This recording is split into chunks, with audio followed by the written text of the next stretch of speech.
My name is Katherine Smith. I'm a curator at the Fowler Museum, and I'm co-curator of Myrlande Constant, the Work of Radiance.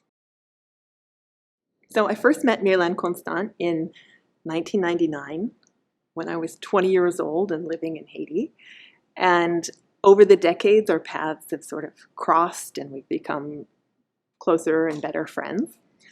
I was in Haiti in 2011 with Marla Burns, Patrick Polk, and Sebastian Clough as part of the preparations and research for In Extremis, Life and Death in 21st Century Haiti, which was an exhibition that the Fowler did in 2012.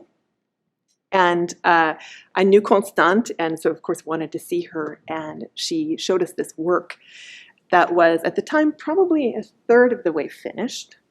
How she works, of course, is sketching everything out meticulously first, and then, often working from the outside of a piece towards the inside.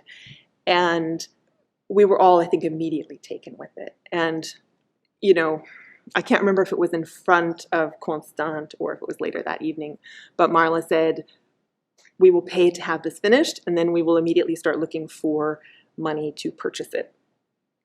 And it became really a centerpiece of the entire exhibition. When Constant came here to participate in the exhibition, she brought along with her these, what in Creole are called paquets.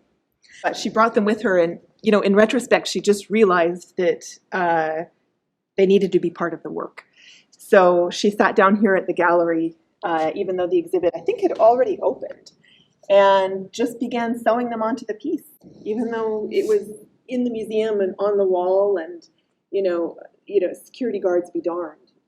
It was her piece, and she did it. So that was the sort of addition that came later.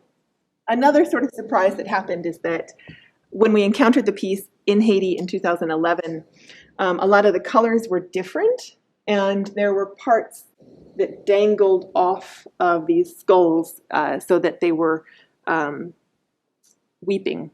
They were weeping blood.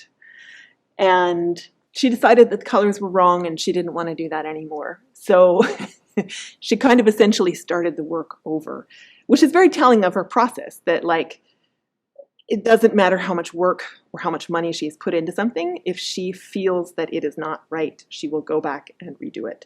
So there was very much a sort of time crunch to get this done in time for the exhibit, but she absolutely insisted on taking her time and doing exactly what she wanted with the correct colors and the correct beads and